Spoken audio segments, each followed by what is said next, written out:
Hey everyone, RT Bear here, coming to you live from Hack Shack Studios. It is Wednesday, and it is a Pontificator's night. So we got a good, lively crowd. Got some good things to talk about, and we're gonna go for about an hour, hour and a half. Well, probably an hour and a half, 2 hours. And man, I need a haircut. And I want to back up just for a minute. I want to apologize. For that really horrible intro. I hate that music. I really do. But it does help me kind of mentally prepare for the show, and gives me a little bit of time. So I do like it. It's just the music sucks. Oh man, we got some people coming in here, man. We got Randy Howell. Hey, thanks. Always thanks for you using your wrench, Randy. We always appreciate it. And we got a new campaign. We got Demi Foot. We got Demifoot, the Urban Sasquatch, and we're going to need you just posting some links. Also, Black and White is still in demand, so you got some stuff to do. So thanks in advance. We got Shotgun Scream. You're the greatest. I'm the greatest. Yeah, thank you. I appreciate it. Oh man, it isn't a party until you get your leg kicked once, only once.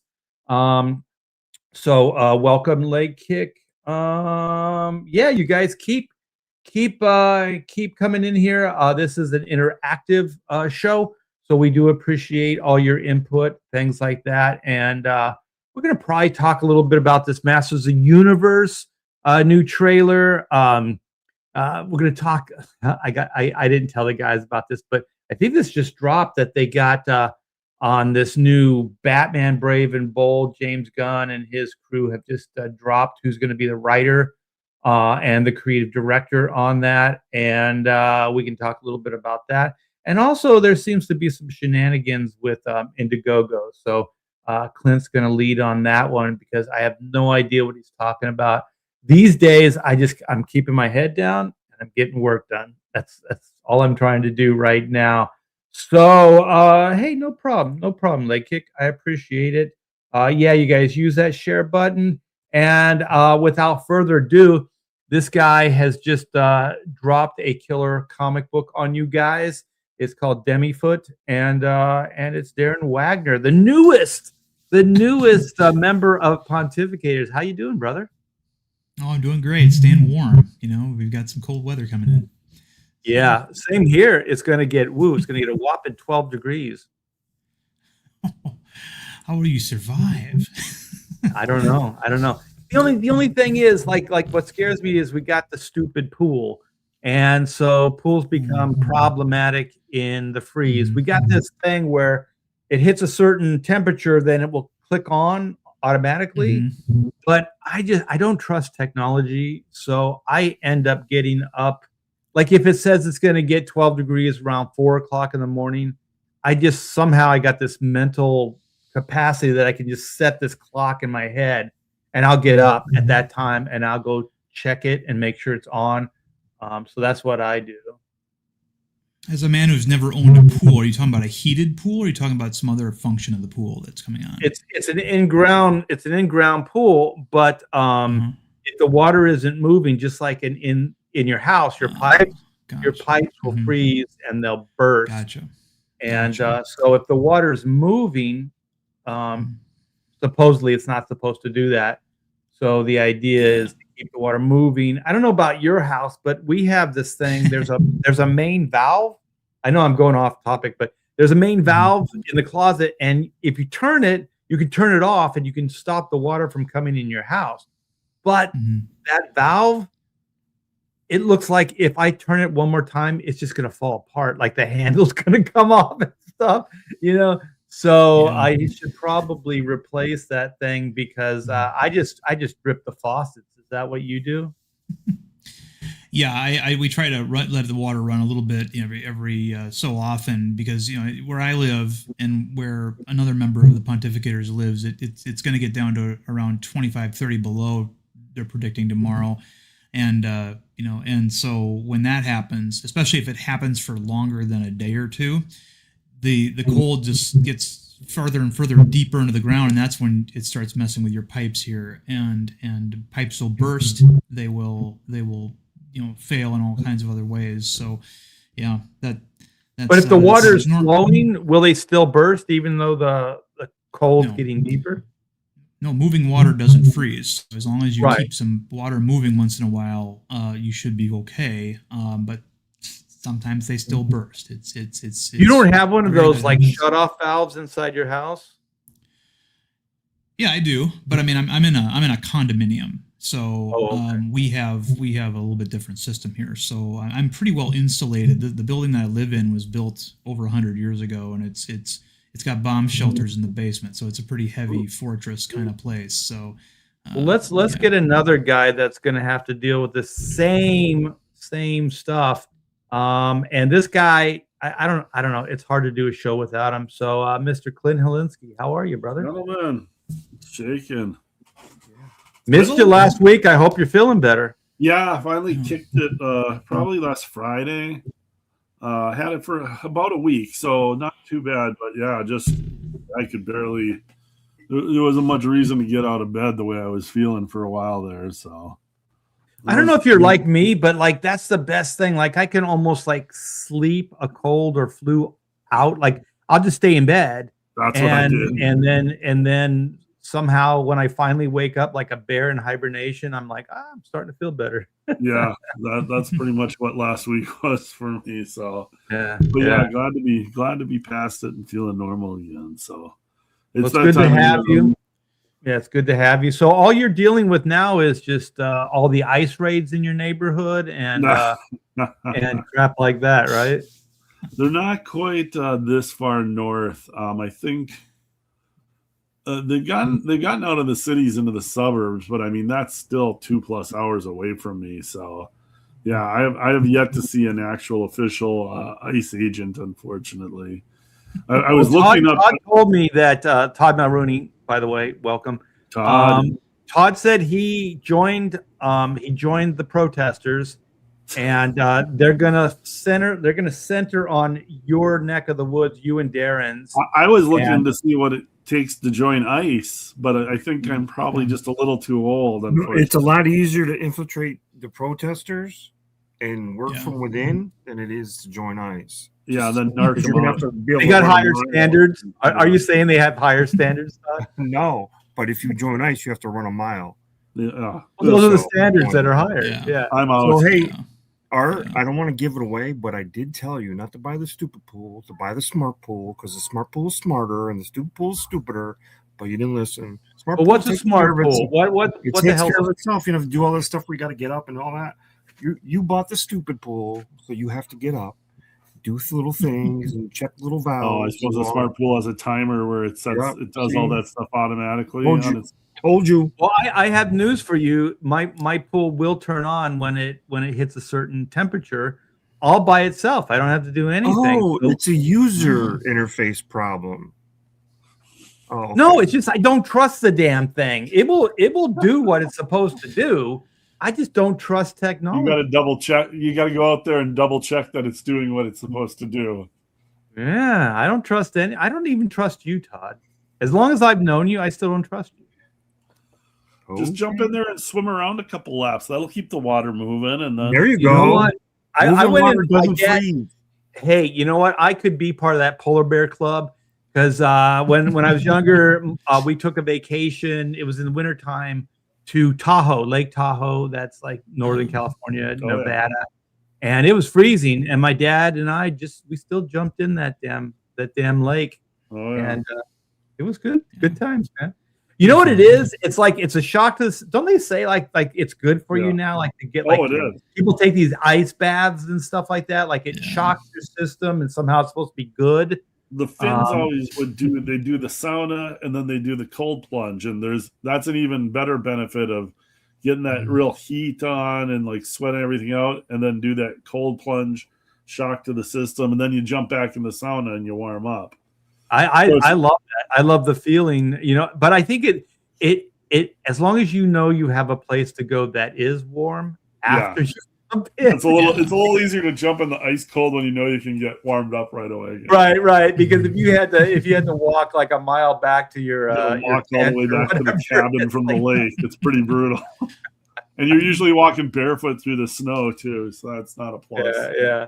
But I just want to say I am really close to signing up for the protesters, the anti-ICE, because like this comic thing is getting crazy. So I'm thinking they pay pretty well. Like if you know the right people, you can get in there and you can make some good money protesting.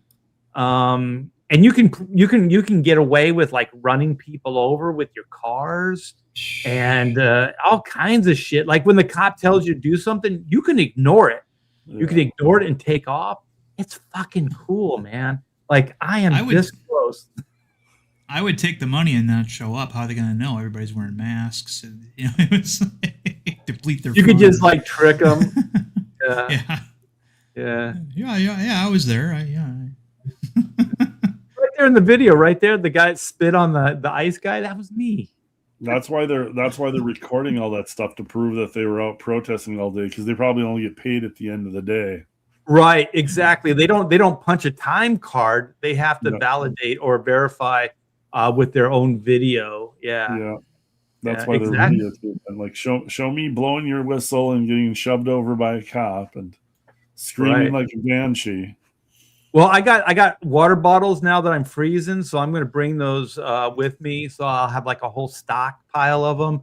I got how they have those bandoliers, those cool like bandoliers. Be careful, Art. ICE doesn't necessarily understand sarcasm. They're just going to like show up at your door.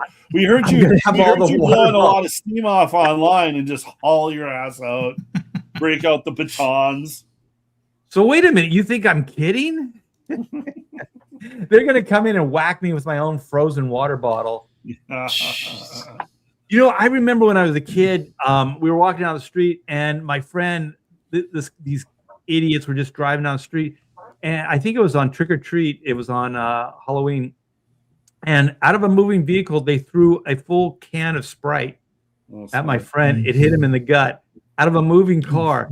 That is crazy, the damage you can do with a full bottle of it was a can. It was a can of Sprite that they just chucked out of a moving vehicle. And he just doubled over and cried like a little girl. So yeah. Did you kick him while he was down to her? We just left him. We took his candy and we just left him. Nice. It's every man for himself. Clint, on Halloween, man. It's every man. It's just candy and run. Pussy.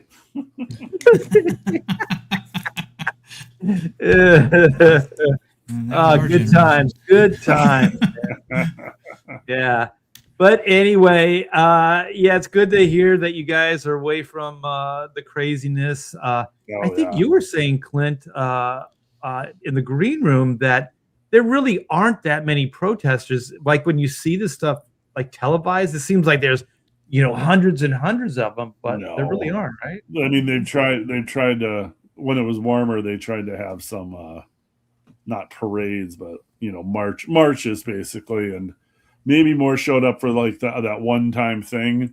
But these videos that you're seeing on CNN and MSNBC, it's like the same group of like 20 to 30 people standing around, and I mean they are organized to find out where ICE is, and then they all congregate around there to try and create a kerfuffle, and then of course the news media stand around because they want shots of it. So I mean that's all it is. It's not these. Is that why it becomes such a big thing? Because there isn't a lot of it. So when these guys hear about it, they're like, "Oh man, we got to get over there. We got to get paid." Yeah, like if you guys live in the city, like if you're living in the city and there's a cross streets and there's 30, 40 people standing out there and there's multiple vehicles sitting there and kind of holding up track and blocking things up. That's basically what it looks like every single time. And it's not like these are happening in multiple spots all across the city. It's one or two places maybe. So, I mean, I doubt there's hundreds, let alone 1,000 people out there protesting, and they're just trying to congregate in all one spot. So it looks like it's a lot of people. I mean, outside of Minneapolis, outside of Minneapolis, none of this is going on. You're not going to find anything anywhere. I was just thinking, like, if this shit came to, like, our little neck of the woods here, and somebody decided they were going to park their car sideways across 2 lanes of highway, and all this shit was going on, I don't think my neighbor, and with whistles and just disturbing the peace, I don't think my neighbors would tolerate it. Like, I think my neighbors would come out and tell these people to leave. Either that, or, like, even if it was a sanctuary state, like, call law enforcement and say, you gotta get down. We're shooting out some fucking tires. That's about it. Yeah. Right? In Texas, we just shoot out tires. Fuck them. Yeah. Everybody's got weapons here. Like, I was at a party and I was just talking, and I just like to, you guys know, I just say shit just to try to get a reaction. And so I'm like, to this guy, he looked like a really sweet guy. And I said, so you packing? He goes, always. And I was like, oh, shit, because I didn't expect that. And then he's like my wife too. And I'm like, oh shit. And they're like the sweetest little, like church going people. And it's like, wow. Okay. You never know. You never know. And we have fireworks stands everywhere. So if we wanted to shoot off fireworks, we could shoot them at the protesters. Yeah. Roman candles. Oh, that would be awesome. That would be, that's where I'm surprised more hasn't happened of annoyed people throwing stuff at the protesters. Oh yeah, killing cannons. And probably has happened, but isn't reported because the media doesn't want to show any blowback on the protesters. They just want to try and make the government agents look bad. That's their main initiative. So what were you going to say, Todd? Videos of the guys in the big pickup trucks that just drop the diesel cloud right in front of the protesters' face as they're driving by. Those are always hilarious. What's that, Todd? Killing Karens is 1,000 points now. Is it? Is it like Death Race 2000? Absolutely. Yeah. Speaking of that, Governor DeSantis announced that he's pushing for legislation that says it's okay to run over protesters if they're in. In Florida, it's legal. Yeah. I don't know if they're trying to push it nationally, but Florida, you have a right if somebody jumps in front of your car to keep going. Gun it. Well, I don't know. I talk a lot of shit, but I don't know about that, man. Some guys just cross the street. You don't like the way he looked at you. Boom. You start having 20 people climb on your car and trying to break your windshield, though you might have a different opinion. Oh, I would do it whether there was a law or not. I would still gun it. There's no way, man. Especially if I had family in my car or whatever. No way, man. So I do exactly what Todd said. I live in a situation that's about to get worse here because Massachusetts is like worse than Minnesota. We actually make rules and laws that protect. Yeah, we put them in a program, and that program keeps them protected. Yeah. So Massachusetts is really bad. It's a sanctuary state, not a city. You're right. Yeah. All those. Well, I think that whole sanctuary state, city, whatever, I think that should be against the law. I don't think you should be able to harbor like criminals. I mean, I know it's, some people go, well, being illegal isn't exactly like a crime, but it is, and it does drag resources down. And to be honest, I just don't like the idea of having people here that may not share our values. And at the very least, they didn't put the time and energy to kind of, at least on paper, assimilate. You know what I mean? Like, if you're not even going to do the minimum to be an American, then I do have to question, your. Yeah, if you don't want to be American, why'd you come here? Right. To take advantage of America. Well, apparently some of them just came here to open daycare centers, but and they're cleaning up, man. That's my next thing. Like, I'm thinking, I'm gonna go protester. That's gonna be like my resume. I'm gonna build my resume that way, and then I'm gonna start opening up like leering centers. Yeah, leering centers. Yeah, I can leer like nobody's business. Like Me I can too. teach In fact, kids that shit.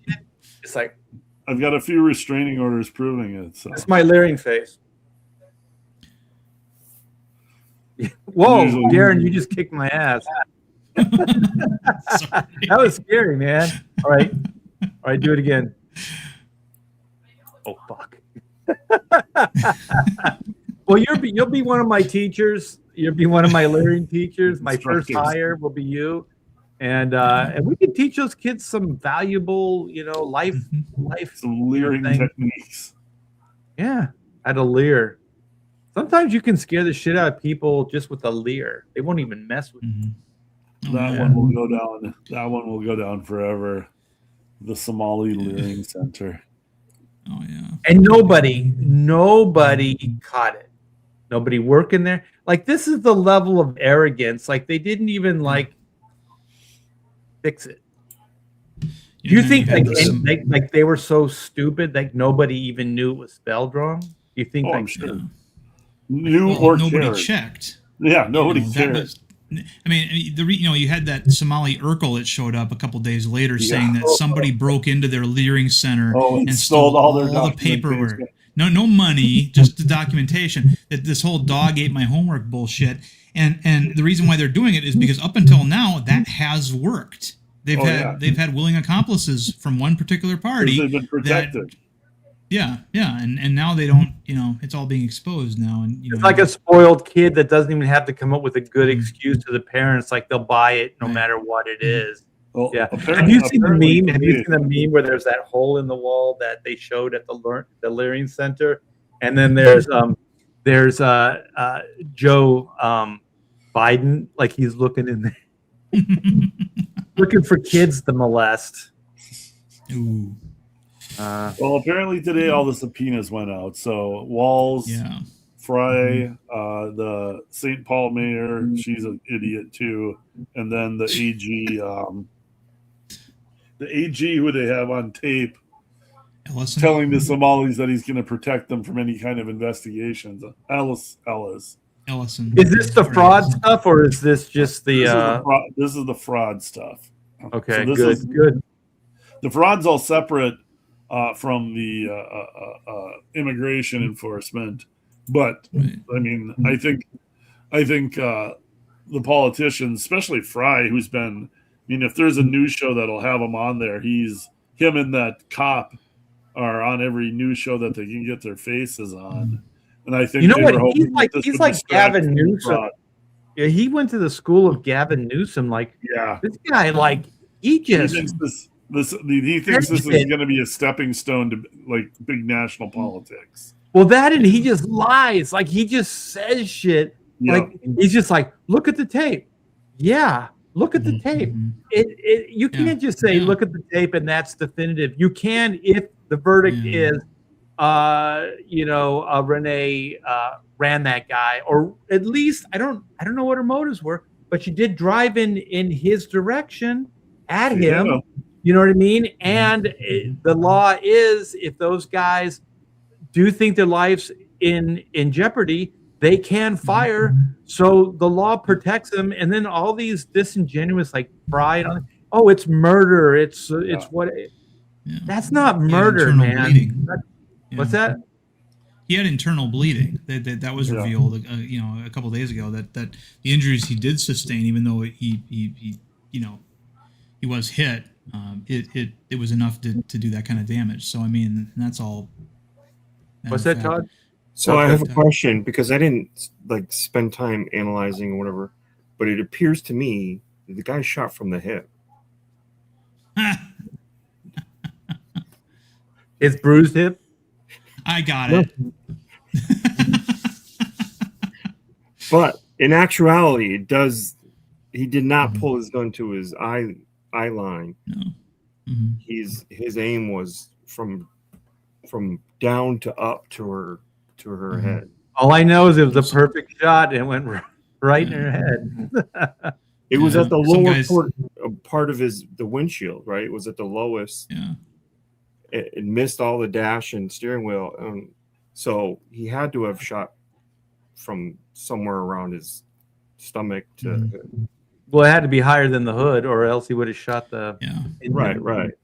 Yeah. I've seen guys. Anyway, I do feel Yeah. bad. Like I do agree with some of these people that are pro Renee Good.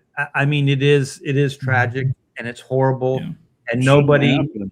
should lose their life, Shouldn't have been like that. But the thing is, there were circumstances that led up to it, and you can feel bad, and you can say it's a tragedy and all that other stuff, but you can also understand the situation, which is what I tried to do.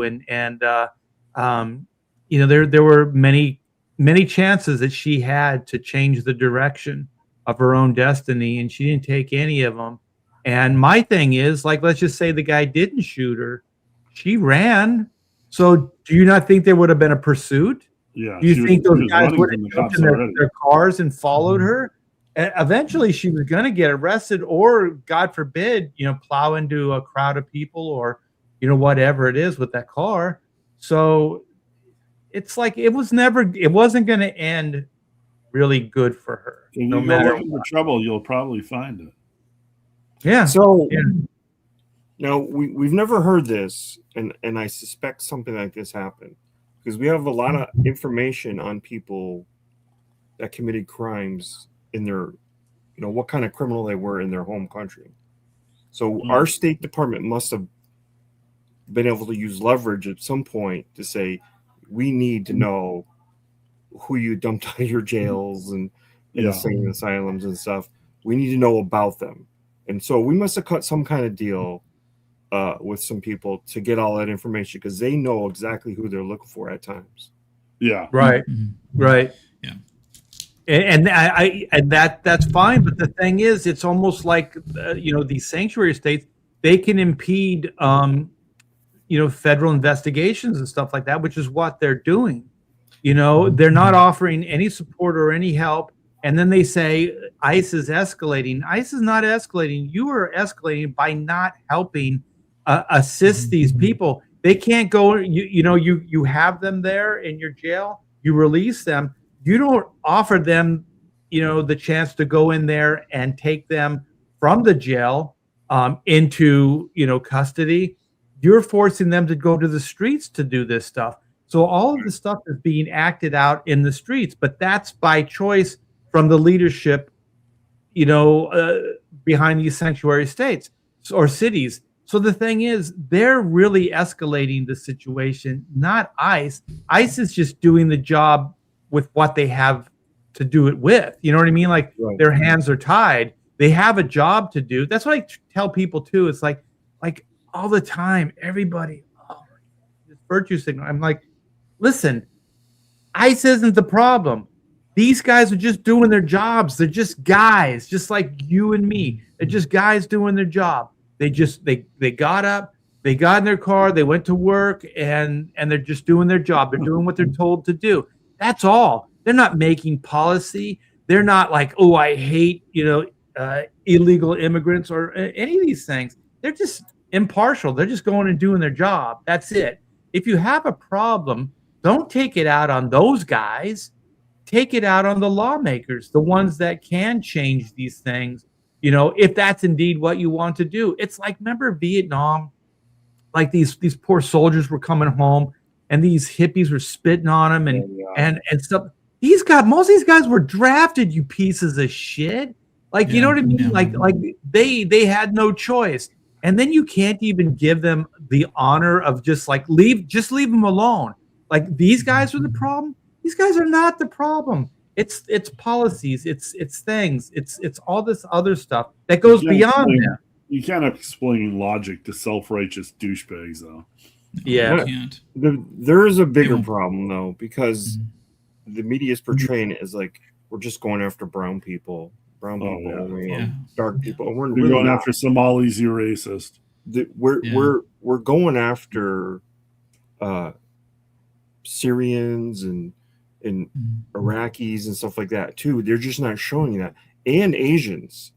You should see how many Asians self-deported when all this started, because they weren't here. They were here on a mission. They weren't here. I want to go to America to be. They were military-aged Chinese men and about 25,000 self-deported already, and there's been a couple of plane loads that we've sent back.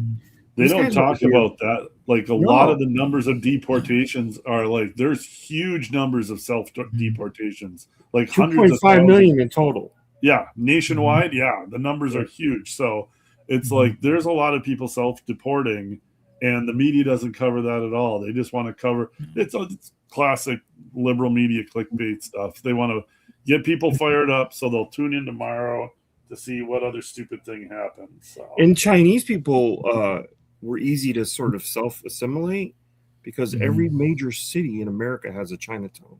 Right. So it would have been easy for them to be covertly assimilated, but they knew that they were. Now we got little Somalia now. Oh God, we've had that for a while. Like Somalia has been the little Somalia has been there. Well, they talk about they this whole fraud. they live in the Mall of America. The Mall of America is empty now. There's stories about how the Mall of America is empty because the Somalis pretty much populated that place. I saw some clips. Man, it's frightening. The Somalis are hiding out. They are hiding Yeah. out. They are not coming out. You'd be hard pressed to find one on the streets right now because they know they're going to get asked for their papers, and most of them, not most of them, a lot of them have citizen. Well, and that's the other thing they're talking about is revoking their naturalization and stuff. Especially, you can't be on welfare and all this, all these things. I mean, they've been taking advantage of the system across the board. And now they're getting called out for it, and it's getting shut off. And I mean, the liberals are losing their minds over it. So, X Comics got the right idea. Yeah, like I don't know when you hear the level of fraud, like even in just like welfare and Medicaid and whatever. They say 70% more of than the higher Somali than that, population in that area. Welfare, are on the dole, and that's like that is inexcusable. I mean, we all work hard and we pay our taxes.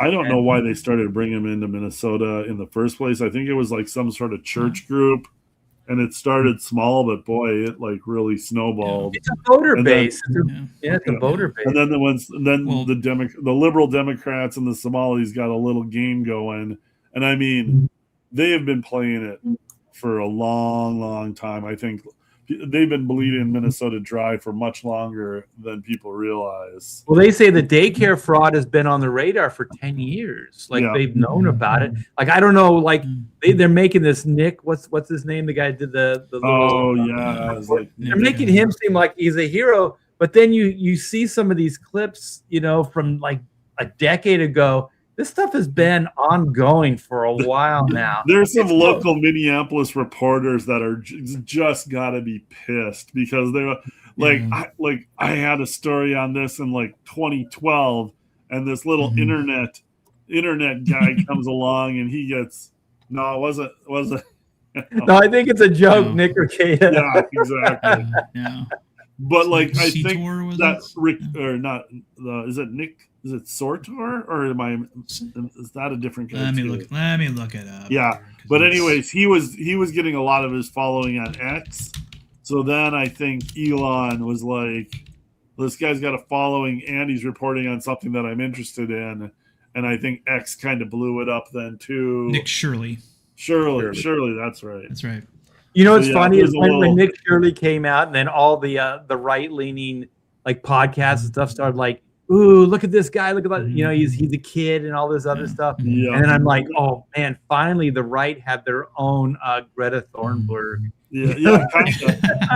Well, and that plays to the mass market and the social media things is all of a sudden young people see, oh, it's a young guy that broke the story. Like that plays across the board. And then I like how like CNN jumped in and tried to discredit the kid right away. Yeah. It's like, man, no, CNN, don't cover the Minnesota fraud. Try to discredit the kid that like brought it to everyone's attention. Yeah. It's like, well, that's why we have Todd on, because Todd's the youth, man. He's our youth element. Yeah, right. Yeah. He's the teen sensation.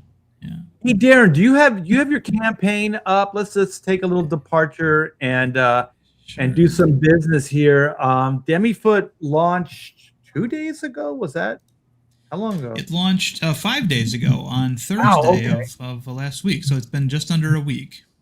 Okay. And so take it. You got 59 backers. You got 2,478. You're a stone's throw away from 2,500. So go for it. Yeah. All right. So, suffering from a decompression accident while serving as a Navy diver, Jake Yeager undergoes an experimental cure to restore his damaged body, and now he exists as a hybrid, combining the best aspects of both man and Bigfoot. Now he must survive as a monster among men, satisfying his Sasquatch instinct to destroy evil wherever he finds it. The man within the monster was a freewheeling thrill seeker and heir to a 19th century lumber baron family, but now he's a stealthy behemoth living on the outskirts of society and walking a thin line between our world and an unseen world, a world of living folklore and super science. In this debut issue, we learn who he is and what malevolent forces brought him to his new altered state. We follow Jake Yeager as he gets his bearings and prepares for an all-out war on 3 fronts, fighting fellow monsters, supervillains, and the shadowy organization that is dedicated to keeping his kind the stuff of frauds and hoaxes. So, AKA the Somalian. Nice. Yeah, no, he's just like a lot of other TV shows like the X-Files and stuff. There's government forces that are trying to keep the existence of Sasquatch a secret, and of course they have this problem now because you've got intrepid reporter trying to discover the secret behind the monster. Mm-hmm. Hey Darren, you know what you got to do? I just saw a documentary on Lee Majors. You got to get do the reversal, you know how Sasquatch showed up in the Bionic Man. Oh yeah. Yeah, you got to do the reversal. You got to get a cyborg in there. Cyborg government agent who's a real dick that keeps way ahead. And they should have commonality, right? Because they're both these experiments, and all this other stuff. But for some reason, that Bionic guy, you just can't reason with him. He's a complete asshole. Okay, so these 2 guys that you're seeing here, the G-Man dandy and the biker guy, right? If you can go back to people who have claimed who have encountered Sasquatch going all the way back into the 60s. They always claim that these 2 guys showed up. One of them looked like a government agent, well dressed and well tempered. The other one was a rough individual that kind of looked like a biker or a lumberjack, and their job was to intimidate witnesses into not coming forward. And it's amazing. Even as late as 2017, there's been these claims that they people who have claimed to have had encounters are visited by these 2 guys. So I put those 2 guys in the comic, and I explain how they don't seem to age from 1968 to 2017. So way ahead of you there, Art. But, so we're getting down to it, you guys. So you guys, back this book. The link is in the description. We have Randy Howell that's putting links in as well, which is probably easier. Just click that. Go over, and if you see something you like, back it, man, because Darren just launched this thing. Darren's a good guy. It looks like a great concept. I always hate it when writers come on and pitch their stuff because they pitch it better than the artists do, or the artist writers. You know what I mean? They get all story and stuff like that. I'm like, hey, look at that. Isn't that a cool picture? But you're like, yeah, here's the character. Here's this, here's that. Yeah, based on this. And I'm like, okay, fine. Way to show me up, Darren. Art, I wish I was a writer artist. It would make things so much easier, but I'm then you would have just to a deal writer. With fanatic Clint and Todd, a bunch of prima donnas. That's actually the best part of the job. I tried to work with Todd. You can't even talk to a movie artist. I know. He's so aloof. Yeah. He doesn't take criticism at all. No, look at him. He doesn't. He knows it. Look at that face. Look at that. That's the face of superiority right there. Yes. Todd, you're good, right? You're pretty good. And he talks your ear off too. I know, he's always like, Todd, look at me, look at me, look at my work. Right. Yeah. But speaking of like platforms, that's also, you guys, that's on Fund My Comics. So this is a platform that we're trying to get behind. And this is going to lead me into Clint. Clint's got he's got more insight. I'm kind of, like I said earlier, I'm just trying to get my book done. So I haven't been really into anything outside of that. Yeah, Fund My Comic might be the sanctuary for all of us. And Clint's having some, or has heard about some issues with Indiegogo. So yeah, let me share the screen and we can look at this together. Now, I kind of just keep tabs on it to see what other projects are going on and whatnot. And up until when I looked today, so these first two books on the left here, one's closing in 12 days, one's closing in 13 days. Those are the first two books that I've seen that have been live and that are raising money since the new ownership took over Indiegogo back in September or October? Yeah, something like that. I mean, we're going on September. nearly 4 months now. But I'll scroll down here. So these first two, Are We There Yet? Graphic novel closes in 12 days left. And then the Cerulean Sorceress, issue 2, closes in 13 days. But you can kind of see the pattern that's been forming is all of these upcomings. All of these books now below it after this first two are upcoming. You can follow them. Mark Polton's book, The Universals, here. This is actually going to be an awesome book. He's got this awesome Rob Liefeld variant cover. The concept looks super cool. I've been super stoked for this. Mark's been pushing it for a while.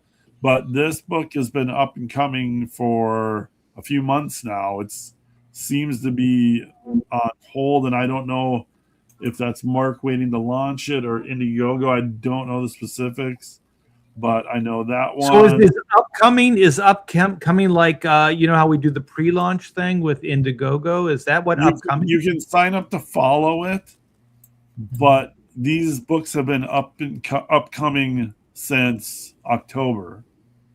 So Whoa. October, November, December, January, we're halfway through January. That's 3.5 months. I know the Groken 4 book. I know that he was ready to launch that, and then it's in here somewhere.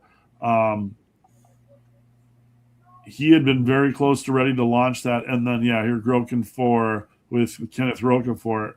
That has been on hold, waiting to get through either the new Indiegogo approval process, or because I'd heard from different people that he was close to launching, and when they switched over, he lost all of the setup for his campaign that he had ready to go. I think Joe. So then upcoming kind of means like it's on like preview, or that like they're looking into whether they're going to let you launch it or not. Is that what upcoming is? That I can't tell you the exact, but look at how many of these are upcoming. There's a lot. Like Andromenoids, that's Corey Barton there.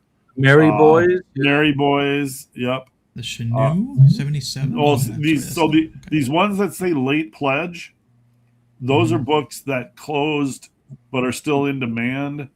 But that happened before the new company or the new owners took over. Gotcha. So all these late pledge ones, those are books that were in demand and had ran before the new ownership took over. All these upcoming books are books that are sitting and waiting to be launched and have been sitting here since. There's Reaper Destroyer, Joe Sontag. So I know for a fact that like Sontag's book was sitting there in October, and I've talked to a few of these guys behind the scenes just to kind of get a feel for what's going on. But like the changes at Indiegogo, caught everybody kind of by surprise and didn't necessarily make anything better for anybody running their campaigns there.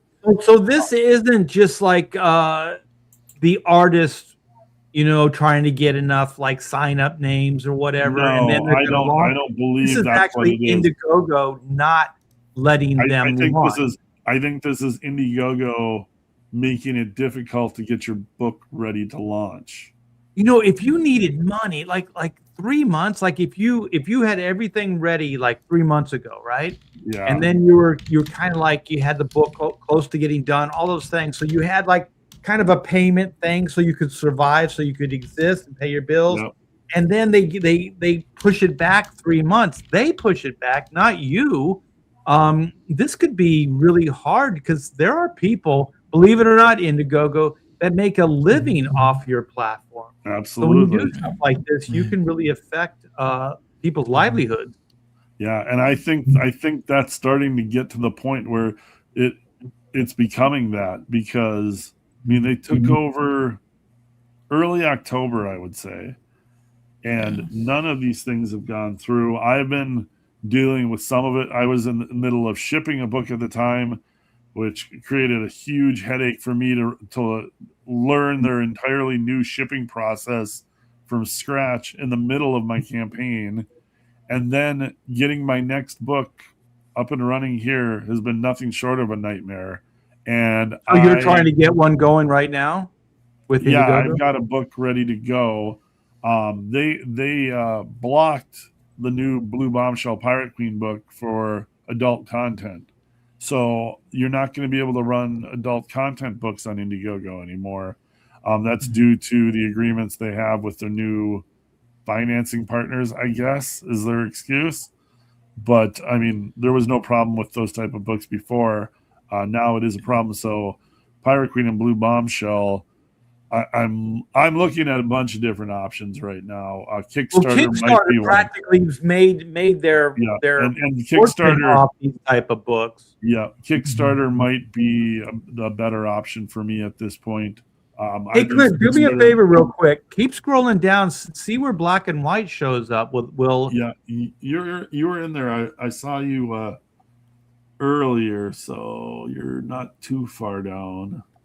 So they don't have hot picks or any of that stuff anymore? No, it doesn't seem like it. Well, it seems to me that Indiegogo is trying to move away from comic book publishing altogether. Yeah. At this point. And the company that took them over is gaming and board game company. And they're from Europe. There's Black and White there. They're from Europe. They're mainly board game on like the box sets of games. And I read an article about it. What they bought Indiegogo because of their market piece that they have, because they want to compete against Kickstarter, but they're mainly interested in gaming. So I don't know if that's playing into them not having the comic book stuff up and running, if they're trying to get their gaming stuff going first and other projects are secondary to them. But there definitely seems to be something going on. The fact that no book and those first two, I hadn't seen those the last time I checked. So those are relatively new.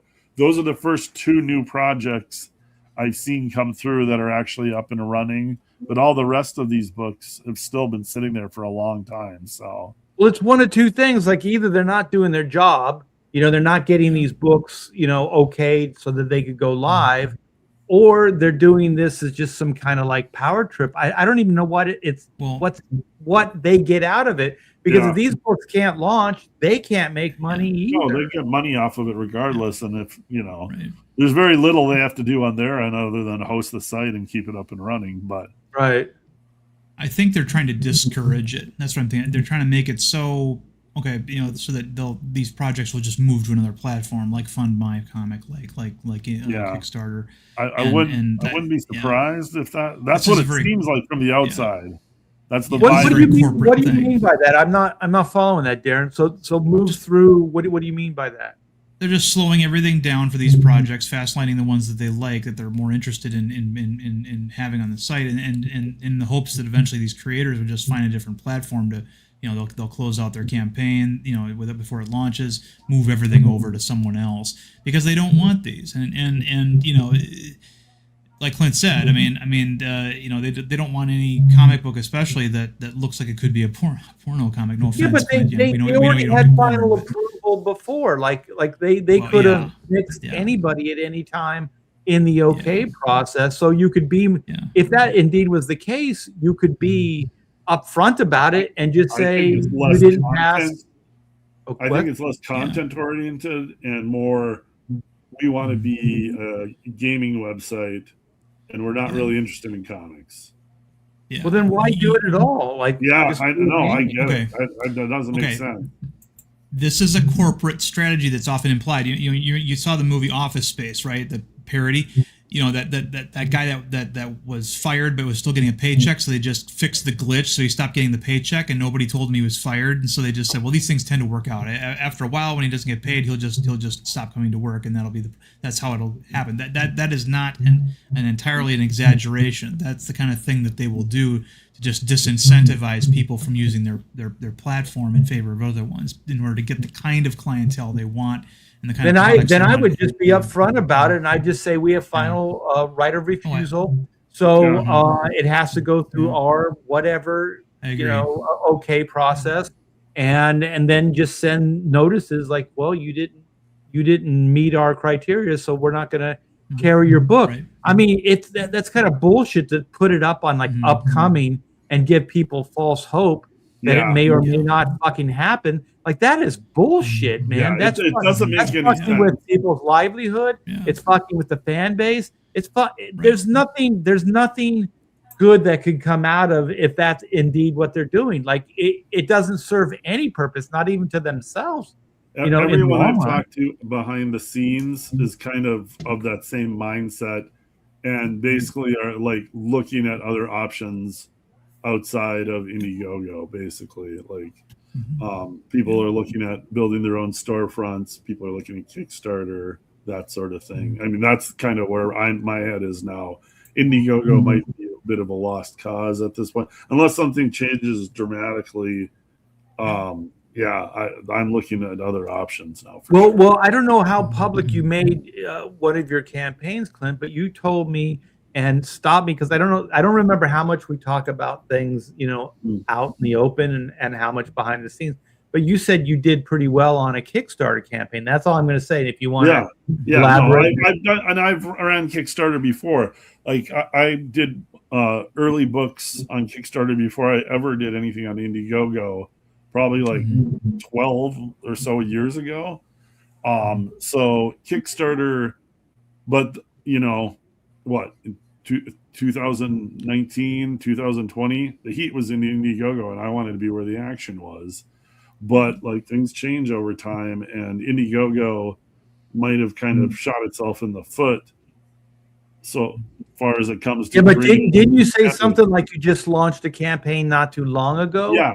And you didn't really get behind it. You just kind of as a lark. I just threw it out there to see what it'd do, and I mean, it did really well. Yeah, it did fantastic. So, yeah, I'm probably sometime this year I'm going to probably dip my toe back in the water in Kickstarter with a project, and maybe sooner rather than later, because I do have another project that's pretty much ready to go, and I have a lot of it done. So, I'm trying to figure out what's going to be the best option right now, and I would say hopefully I have it figured out in about a month, and shortly after that, obviously, I'll be letting everybody know as much as I can about where the project is and what I'm doing and all of that kind of good stuff. But yeah, this is just me kind of looking at the situation behind the scenes and talking to people, and yeah, it's and I mean, maybe this will be fixed in 3 months or 4 months, but some people can't wait 3 or 4 months to get their next project going. Exactly. People are making their living off of doing these books. So yeah, I've got to be kind of proactive and look at all the options and what's going to work out best. And I think, I'm just going to let everybody know doing the same thing as me right now. It's Yeah, just, I don't like think I'm it's just every- gonna let everybody know. I know that Kickstarter, like with Comicsgate and stuff, like there were certain parameters, but things change, things move on, and I'm just gonna get everybody warmed up. Like I am going to explore other platforms like yeah, Fund My Yeah. Comic and Kickstarter, because the thing is, there have been even success where they have launched the same campaign on 2 different platforms, oh yeah, and and it there's a lot attracts of a guys different doing it right audience. now. Yep. Yeah. Yeah. Um, Shanu just had a short campaign on Fund My Comic after Mike the Barron's did really well with Nexus and with Mm-hmm. another one of his books, having it on multiple. I mean, he had it on Fund My Comic, he had it in Indiegogo, he had it on Kickstarter. So, Yep. yeah, it only Best makes of both sense worlds. to use all Yeah, the options. Tucci does well going back and forth. Oh, And yeah. and for me, the thing is, this is what I'm kind of like. I am Comicsgate. I will retire here. This is a platform, a movement that I feel like I was here early on, and I really put a lot of effort into, and paid a pretty hefty price doing it. I never want to go and do anything else. I want to stay here. Mhm. But at the same time, I'm a creative and I want to reach the biggest audience I can. So if it requires me to do something that may have been considered taboo before, then I'm going to have to do it as a creative. You know what I mean? Because what Right. good is it to keep like manufacturing and killing yourself to make a comic book if it's not going to reach the amount of people potentially that it can? So Yeah. my whole thing is to try to get that project in front of as many people as possible. So if that's multiple platforms or whatever, or if Indiegogo is going to be a little bit, they're not going to play nice with us anymore. Well, I was like you, Clint. I went from Kickstarter to Indiegogo because at some point Kickstarter was not the superior platform. I mean, just case in point, they didn't have numbers assigned to backers. Just something as simple as that. So you had to go through, and it wasn't alphabetical either. You had to go through every backer to find whatever it was. So if there was any problem, you had to go through the whole list. And so then Indiegogo did something as simple as like, they just went, okay, your name, you're this backer number. Like, it's so simple. It seems like, why didn't you figure that out before? But they didn't. They do it now from what I hear, but they didn't then. So Indiegogo was, and then they had the in-demand, and they had some other options. I think Randy mentioned earlier, Kickstarter's got late pledge or something along those lines. They've got Kickstarter's version of in-demand basically now. Right. Is you can keep it open and like get in late pledges and whatnot. So it's an online store kind of thing. Hey, what is Doc? How do you say Doc? Blaylock? Doc Blaylock? Blaylock? Doc Blaylock. Yeah. Blaylock. Blaylock. Blaylock. Like Jolene Blaylock from Star Trek Enterprise. Okay. Yeah, Well, very good, man. It's good to see you here. And Fund My Comic for life. It is definitely attracting an audience. Yeah. So, and I'll tell you, I had a campaign on Indiegogo last year before the big change, and I still like Fund My Comic better. If I had a problem, I would send an email over to Indiegogo even before the change, and it would take a few days for me to get a response from a junior adjutant in some department. Whereas with Fund My Comic, I can send the owner of the company the email, and he gets back to me usually within 2 hours. So believe it or not, Indiegogo was like that. Like Comicsgate, like we had our contact. We had a person that we could go to and troubleshoot things. Like there was one, I did it right after John Malin. Like John, from the 30 to the 30, he accidentally shut it down, and accidentally. Accidentally. I remember watching that live stream that night. There's a reason for that accident. But then shortly after that, I did the same thing. Oh, you it's did not the same that easy. thing. Like, I hate those I hate technology because sometimes the buttons could be like, depending on what the question or what the thing is, it's misleading is what I'm trying to say. So it's not that clear. So it should just say like renew for the next 30 days, or it should be specifically what it is there for, but it doesn't do that. So and it was live too, Clint. And my wife and I were like, which button? Which button? We're like, ah. And so then I go, I got to go back up. I got to do the show. So I was on somebody's show. And so I go back, and then Pam's like, oh no. No, it closed. You didn't extend for 30 days. You closed it. You closed it. Yeah. So we called that guy, and he took care of it. And the next day it was back up and running. And so, yeah, like Darren, like what you're talking about with Fund My Comic, there was a time, believe it or not, that Indiegogo was like that, but it sure as heck isn't now. Like they went from like customer service to just bots or whatever, like AI kind of people you talk to.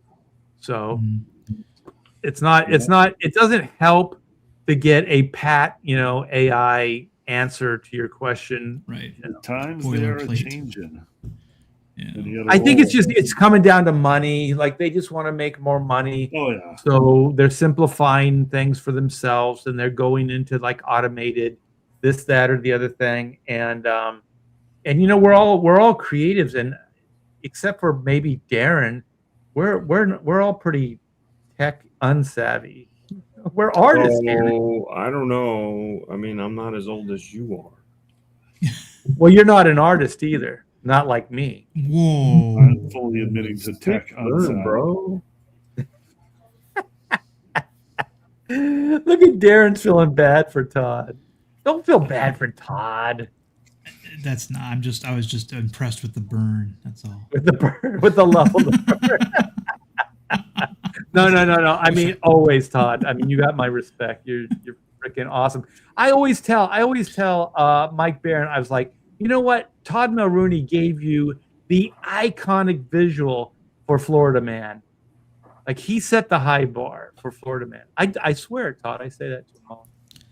Yeah, that's a tragic story, but yeah, it's a tale for another time. Yeah. Well, it's just obviously I look at it differently today than I did then. But I'm just saying, you created an iconic piece of artwork that is like synonymous with that franchise, and that's pretty killer to do. So Right. whatever happened outside of that, Todd, take the compliment. No, you're right, because when I went to that convention in was it Orlando, I think. And you mean Florida? You're the guy that did, so a lot of people knew that image. And that was kind of cool, Yeah. I'll tell you, he sold a lot of books based on that image. But yeah, Clint, just keep us in the loop, as far as the Indiegogo thing. I've heard a bunch of stuff. I mean, at the very least, it is not it's not creative friendly. From what I heard, it is somewhat better if you're a consumer, using the platform. Yeah, like the new layouts don't look terrible, but getting it actually up and live. I mean, there's I don't know that there's a live Comicsgate project that is launched since the new ownership is taken over. Oh wow, really? I think look at all the up and coming. There's Comicsgate creators in there, but none of those projects are live. I think Shanu, didn't he launch that a couple months ago? Maybe it was before October, maybe. Mm-hmm.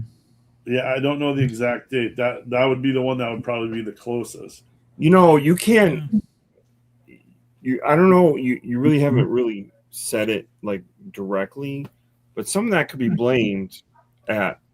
We've probably caused them some headaches, right? We have. I don't know how. You, me, Darren, and Clint. I mean, Comicsgate has caused. But again, I don't know how we would have Comicsgate as a whole would have caused Indiegogo any problems. If anything, it brought them in more money with some of the giant projects they had on there. Well, when you got everyone complaining, hey, I'm not getting my money back. This guy took off with it. That's a problem. Yeah, but that's not exclusive to Comicsgate. That's every crowdfunding company. But I'm not saying that. I'm not saying it's. I'm not. It is a problem. Yeah. So I kind of see where you're coming from, but it is. I have a hard time seeing that that's the reason behind it. And again, these companies like Indiegogo, they might know. I don't know if they know what Confiscate is. You know what I mean? They just know. Realistically, Yeah, I don't think they from a really do corporate either. perspective. Yeah. Let me read this real quick. Doc Baylock. Yes, Blaylock. our technology hates me, but I'll tell you, Indiegogo Shadow Banned my first book all the way from sign up till the end. I think I got shadow banned at some point, and there was a period where maybe there is some truth to what you said, Todd, because there was a lot of Comicsgate books that were shadow banned all around the same time. Yeah. No, most of my last few books, what was it? One of the Pirate Queens was shadow banned. Pirate Queen versus Slave Girl was shadow banned the entire campaign. So yeah, I forgot about the shadow banning. Yeah. So that stuff does happen, and there are people that just kind of dislike Comicsgate, so they just try to start shit. Yeah. You know, they'll talk to platforms and they'll say certain things, like even these YouTube, channels and stuff like that. Oh just yeah. For no other reason, they'll just start shit and they'll complain about something.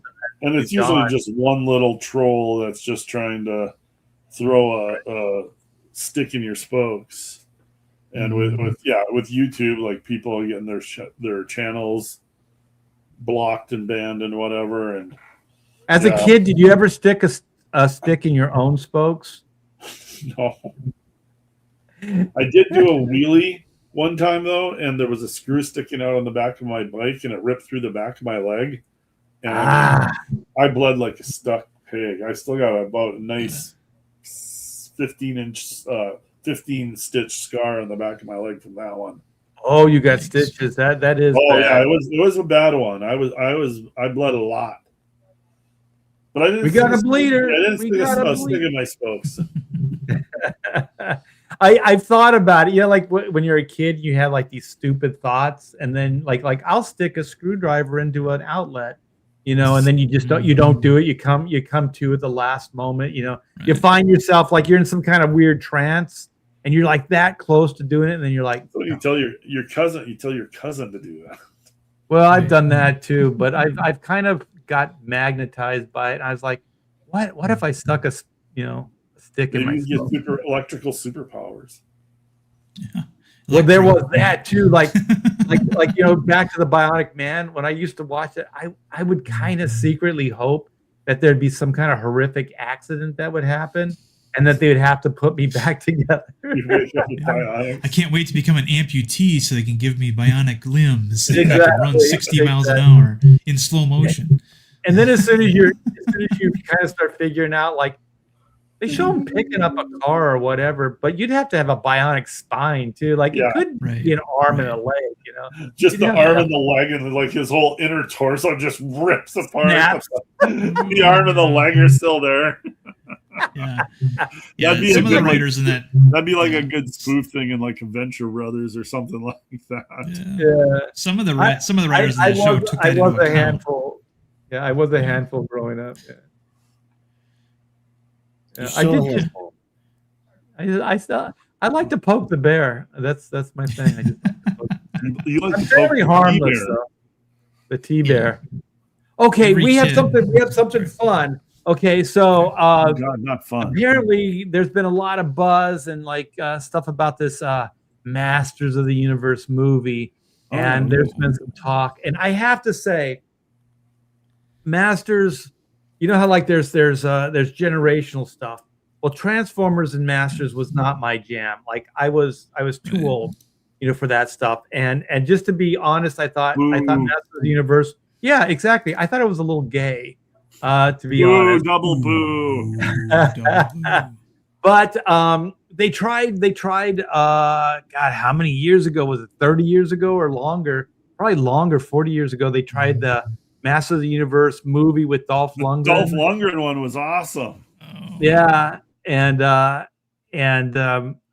remember it was like, Oh, You know? it was bad. It was bad, but it was bad in an awesome way. It was Back one of those then, car wrecks. yeah. Yeah, you Yeah. can't not watch it. So Yeah. so they're trying it again. And I guess they've tried a couple different incarnations of cartoons and stuff like that. But here's the trailer for the new one. Let me start this over again. Not long ago. Fast. Hold on. Can you guys see this? Yep, Yep. you got it. Let me turn up the volume here. All right, here we go. Not long ago, when times were simpler. This Times were simpler. You mean when they were better? was a healthy breakfast. That still is a healthy breakfast for me. Sure. This was a powerful workout. And this was a hero. So they're kind of mocking it like up I know. front. Right. I don't know. I mean, if what that's, are they- well, I mean, I guess that's vibe you could take off of it. Because if this was like working out, this was a healthy breakfast, and this Right. was a hero. Like it Right. sounds like they're slamming it. yeah, me too. It sounds He's a cute guy though. Perhaps now more than ever, we need that kind of hero again. Wait a minute, I gotta see this. What is this? Yeah, you gotta still frame it. There's Battle There Cat, you go. there's Tila, there's Man at Arms. I don't know who the Yeah. giant robot guy is though. I don't know, but it's Bottom. kind of cool. Oh yeah. Looks like it should be in a black and white. But this is the issue that I have, because I'm a huge dick when it comes to He-Man, right? Because I got the first action figures when they first came out, and they came with art and a storybook that was Yeah. You got a comic. that was all 70s fantasy art. It was stuff that took itself seriously. And then when that Filmation cartoon came out, they made it for babies, and they added made it for little Orko kids. and so I always thought of him as much more serious, like Thundar the Barbarian or Conan. And then they gave him that secret identity and all that kind of stuff. But this looks like Guardians of the Galaxy to me. This looks like I've seen this before. This European industrial science fiction look. Yeah. And, So is and this Idris on Elba- his home world? Because he lives on another planet or something, right? It's going to take place between Eternia and Earth, because I've seen clips of him on both. Yeah. And Yeah. so I think he starts out with him on Earth, and I don't know the exact part of it yet, but I've seen him and I believe it's Tila running through the streets, and Tila's in her outfit and he's in this pink shirt and jeans. Mhm. So at some Which is- point, yeah. like they have not shown him as dressed as He-Man yet. Okay, so he's some kind of royalty, right? Like he's a prince or something. Prince Adam. Yeah. Prince Adam. So do you think they're worst just gonna do disguise- like that he's lost or something? Like he's on Earth and they need the Yeah. prince to He come might back be going to Eternia? college on Earth. You know, he might be like one of these foreign kids that's like pays big money to go to one of the East Coast elite schools, and then he gets called back to Eternia. Yeah, before he can finish his. I'm sure they're gonna like steal some Marvel stuff. They're gonna steal some Thor kind of, just yeah. because that's what Well- all these movies do now is copy the Marvel thing. But Yeah. Idris Elba as Man at Arms, right? Where have we seen this before? Blonde hero, and his subordinate is Idris Elba playing a character that usually is white. Elba, though, is it? That is Idris Elba in costume. Oh, is right it? there. Okay, I did not Yeah. know he was Man of Arms. So Yeah. he's yeah. Heimdall and Man of Arms. Sounds a little Yeah. Thorish to me. Yeah. Yeah. Yeah. And Thor was Then a you got- prince, right? Yeah. Well, yeah, that's true. But yeah. Tomorrow. Whoa, look at this. Yeah, I can see where you could get that. Well, That there's Guardians Grayskull in vibe. the background. Yeah. But I'm But you fine know with what? that. That's not a bad thing because I thought that first Guardians art directionally was Oh, yeah. fantastic. Oh yeah. I don't mind them stealing some of the tone of the Marvel movies as long as they keep the He-Man elements to it. Like He-Man, like these streaming places are desperate for franchises, and if they do He-Man right, He-Man could be a really good franchise for them. Yeah, yeah. Some of this Amazon looks like wants a winner, so yeah. Some of this looks like old technology with new technology. yeah. Yeah, I'm interested to see the full trailer and see. There's enough in here that's interesting because I don't know what that giant crane is. There's Idris Elba again. Oh, before okay, he I gets see it in the now. costume. Yeah. He's got his hair Yeah. much longer there. Yeah. Yeah. I have the power. Yes, right here we go. And the sword is on point. That looks exactly like Yep. He-Man's power sword. Yeah, so at least that like I wouldn't have done it because I think it looks really campy and corny. But Yeah. I understand like fan service. So some of these things you have to do, right? Because if you change them, Right. it's just not going to feel right. That's Well, and the- as Prince Adam, he always kind of had this pink tunic on, so I'm guessing that's Yeah. their nod to that with the pink collared shirt. With the white undershirt. Yeah. Yeah. Yeah. Prince Adam He-Man had an even worse, disguise than Clark Kent, because Yeah. it's clearly the same guy, just a change of clothes, right? And his Yeah. voice got a little deeper, but that was it. And So I did hope this, if they're going to do that, go ahead. did this drop today? This is just the teaser trailer. The Mig trailer drops tomorrow. Okay. Yeah, So this is the warm up for the main trailer. so you And guys then got I that. don't know to what look do you know the forward to? release date, Darren? No, I don't. Okay. And I think this is a series. I don't know if it's a movie or it's a series. I think it's a movie. Yeah. Okay. I don't. Yeah. Yeah. You know what? Hopefully I it does guess better it's than not, that. it's not bad if you make. I guess that blade's got to have some kind of supernatural properties or something, right? Yeah. Yeah. So, like, yeah, I He's guess it basically. Yeah, when the Filmation cartoon came out, they totally changed the nature of the character, and they turned him into basically a kind of Thor Shazam character, where his sword could change him into He-Man, and as He-Man he was super strong, of course, and it also changed his pet green tiger into a mount, basically a battle cat kind of thing, and yeah. So how did he Okay, so- hide like that? He had a cat, was it like a tiger or something? Well, on his planet, cats like that are common as pets. So he had a Oh, talking but I thought cat. he lived on Yeah. Earth, though. I thought his dual Well, identity. not in In the not comic in- book, he was mostly on Eternia. I don't think Yeah, he was on Earth very much. He was in. There was one Superman crossover comic. need which Right. probably that were on kind Earth. of hero Some people speculate that this is all going to be on Earth just because it's low budget. again. Yeah, we'll see. We'll see. Yeah. I mean, this looks pretty good. I mean, this Yeah, looks like this on- part on right here is Marvel. not Earth probably, Mhm. and obviously the part Yeah. with Castle Grayskull. Mhm. So yeah, it looks like it is a movie. It will be released theatrically June 5th. Okay. So yeah, The thing is, like, I'm not like a He-Man fan, but if this Mhm. even has like a little bit of good buzz, Yeah. I'll watch Yeah. it. yeah, this looks good. Yeah. Like Yeah. what I've seen, I'm excited about. Mhm. Yeah. I mean, the cast looks good. They look interesting. The art direction looks good. So, yeah, I'm on board at least at this point. So, what is this, Darren? Is this the original? Well, okay. So when you got the original action figure back in 1981, this was a story.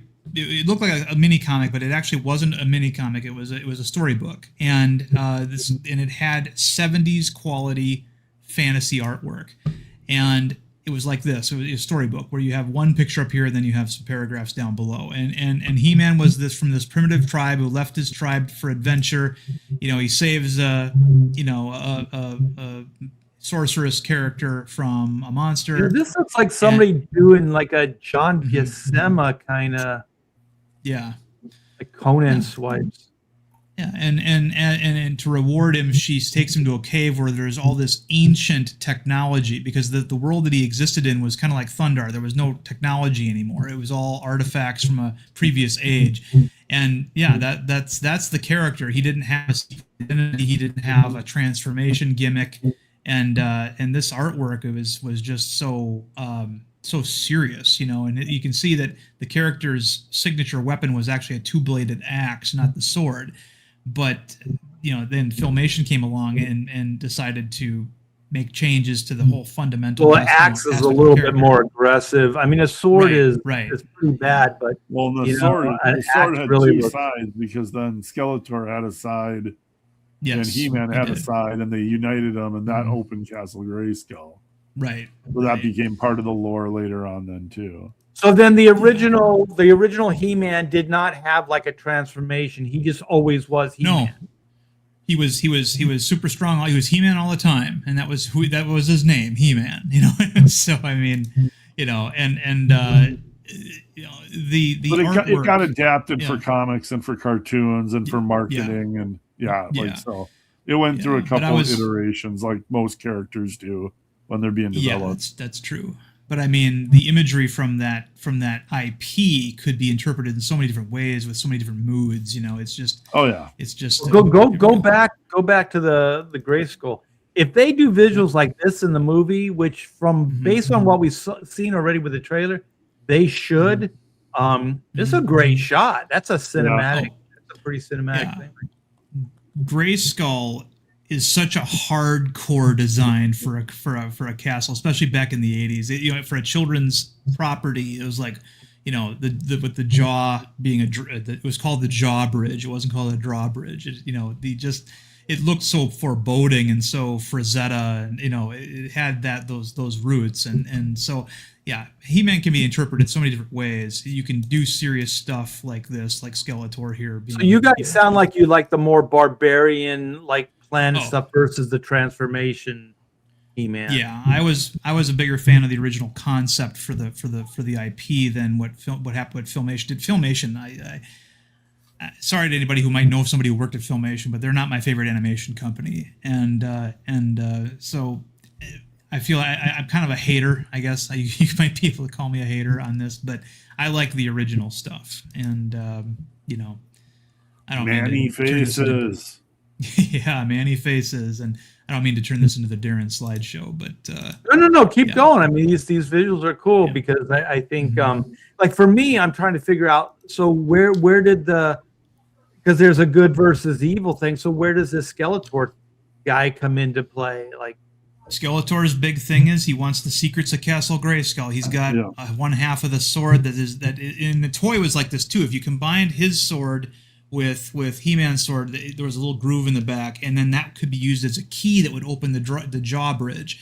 And so they put that right into the concept that he needed the He-Man's sword in order to combine them so he could get inside. Well, He-Man is always fighting Skeletor. That cracked Castle Grayskull. That's great. Castle Grayskull is He-Man's castle. No, it's just kind of a castle on its own, and He-Man is protecting it from Skeletor. Okay. But I mean, you know, so then nobody lives there, so they're kind of like. Did the sorceress live there? Maybe the sorceress lived there. Yeah, later the sorceress lived there, and the sorceress from the comic, the story that I showed you was actually a one character, and they divided her up into 3 different characters. They took her design and turned her into Teela, Evil Lyn, and the sorceress. And that was confusing. For a long time, I would mix up Teela and the sorceress quite a bit.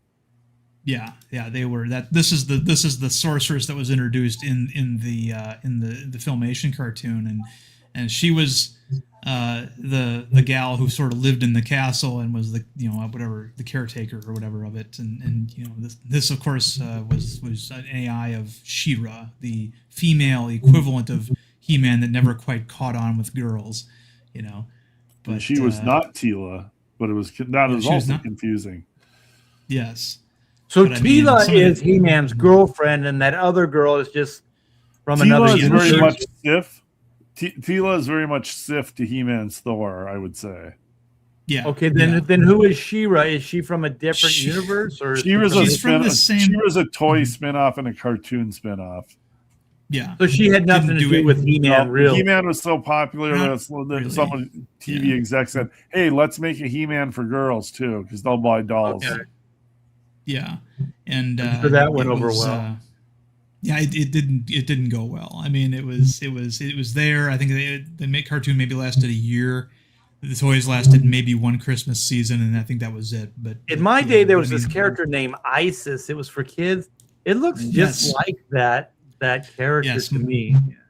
Mighty Isis. Yeah. Saturday morning with it was the Shazam ISIS Hour is what it was called. Yeah, both live action. But yeah, as Clinton mentioned, there was a crossover because DC Comics had the license to do the He-Man and Masters of the Universe comic, and so they had a crossover where Superman and He-Man fought. And well, they're not going to let the licensed character beat their guys, so here it is. Yeah, and so He-Man can take a punch from Superman. That's pretty cool. Yep. And that's it. That's what I got. What a badass. So when's that supposed to launch? I mean, the official trailer comes out tomorrow. Movie comes out in June, so it's going to be a big budget summer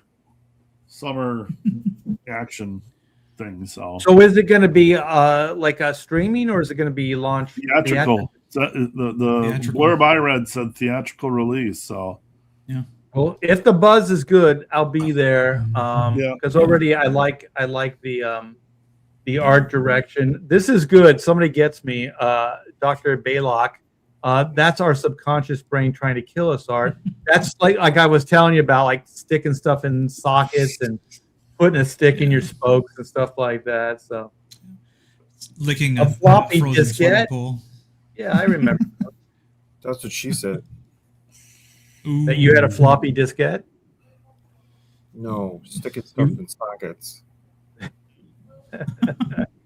Who do you think you are, Ace Frehley? Wasn't his always thing about like putting stuff in like sockets? It was like sexual metaphors from Kiss. No, I don't believe that. Yeah, they were clearing and pure as wind-driven snow. Art, everybody knows that. Yeah, I think there's a lyric: "Put your hand in my pocket, grab onto my rocket." There you go. Gene's all right. Finest. Yeah, so Randy says feminizing a boys franchise never works out. Just ask Disney. Yeah. Oh, see, Doc gets me, man. He gets me. Yeah. I always equate it to when you're young, when you're like a kid, when you're 8-10 years old, and boys find fun things to do, and then their little sisters want to do them, and they ruin it. And like that's what the Star Wars franchise, that's what Star Trek is now. It's all these male franchises that have a fan base. Marvel, that had a fan base, built them up, made them cool. They turned them into Hollywood saw dollar signs. They turned them into movies. Everybody's like, this is so awesome. I love this. Marvel movies are the best. And then the little sister has to come in and be like, oh, this is cool. We want to do it too. And they ruin it. And it's like, oh, let's make the character a woman. Let's make her gay. Let's do this. Let's do that. And we ruin what was fun and cool because guys were doing it. It's so weird. Like Disney already has, like, they have the Disney princesses, like the biggest huge franchise of all time, right? They have this built-in generational thing going, right? And so then they're like, but we don't have the male audience. We don't have the boy audience. And they're like, all right, what can we do? All right, we could buy Marvel. We could buy Star Wars. We could. These are like huge, boy franchises. And so then they do that. Then 10 years later, they destroy Marvel. And then right out the gate, they destroy Star Wars. They can't help themselves. It's like, and it's like, it's the same old story. It happens every time. You let girls play with your toys, they'll wreck them. Yeah, they'll wreck them. And the thing is, this you just reminded me of something when I was this was years ago when I was pitching, Hollywood, and so I made the rounds a few times actually. So this is, I can't remember. Maybe somebody in the chat will remember. Disney, they had the Disney Channel, and then they were trying to launch something X.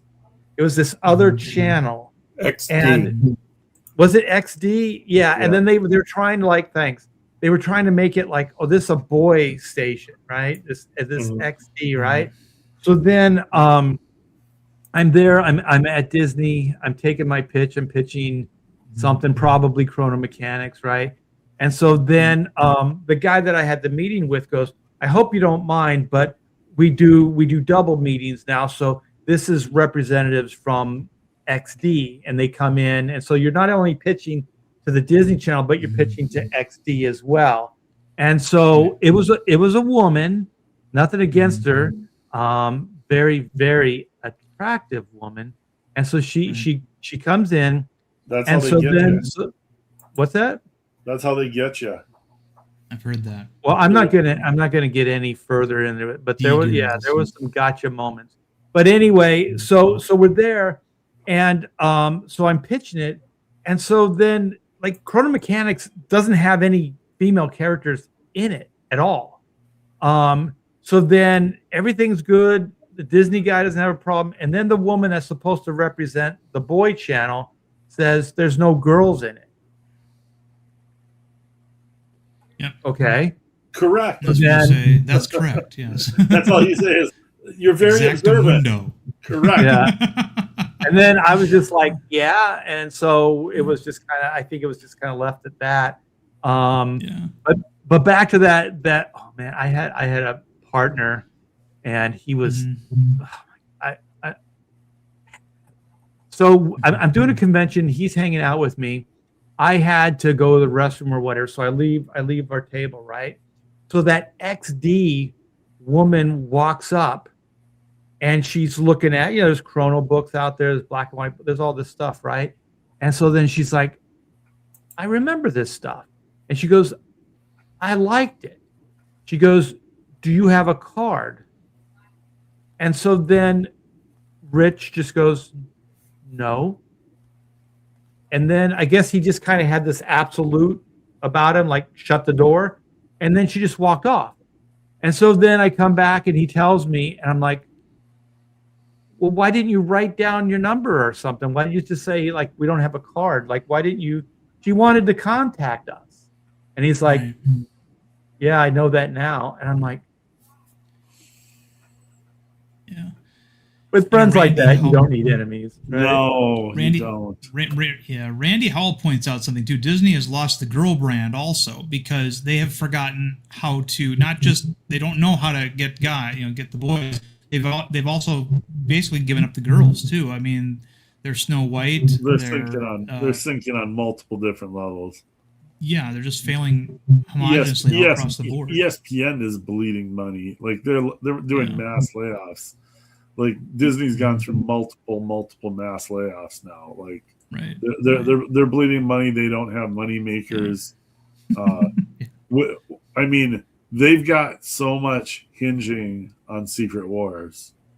Like if Secret Wars gets bad word of mouth or kind of trips over itself or isn't what everybody's hoping it to be, I mean, it's going to be blood in the water at Disney because they have a lot riding on that. These Star Wars. I don't think they're gonna let it fail. I think they'll just keep throwing money at it because they have so much on the line. But in the long run, yes, it will be a failure. But maybe if they do it correctly, it'll seem like a hit. You know what I mean? So what they'll say is like it made $1 billion, right? But they're not going to tell you that they invested $3 billion into it. You know what I mean? Right. Like it'll probably be one of those things because they're already into it pretty deep because they're putting out like a lot of advanced stuff already that costs money and things like that. So I don't know. It'll be interesting to see what Mandalorian and Grogu does this summer because that at least has a good vibe about it from the fans. I think more so than the Rey trilogy. So And if they get a winner with that, that'll probably get a little bit of wind in their sails.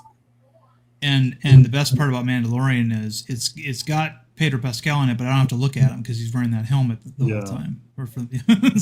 True enough. Yeah. his douchiness.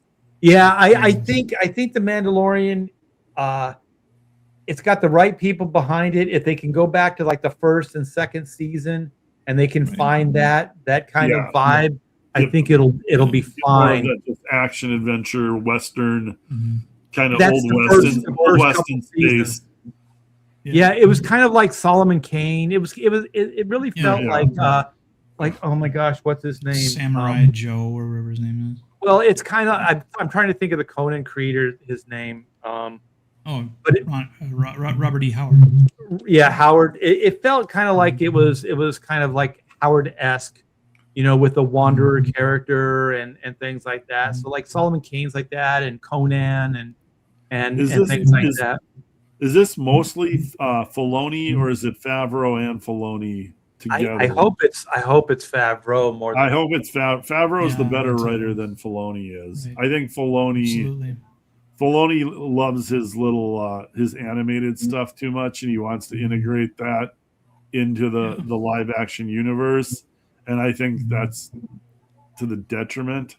Like, like he's got a generation, a younger generation than us. What's that? You said it to the detriment? In my opinion, because I didn't follow any of the animated stuff. I'm guessing there's a younger generation that watched all the animated stuff that want to see the cartoon stuff brought in the live universe, but like I'm just not a fan of it myself. No, me neither. And I think Filoni's Favreau's a better writer overall than Filoni. A better storyteller. He understands these genre stories, and I think like the simplicity of The Mandalorian and base that it was serialized. I thought everything worked pretty well.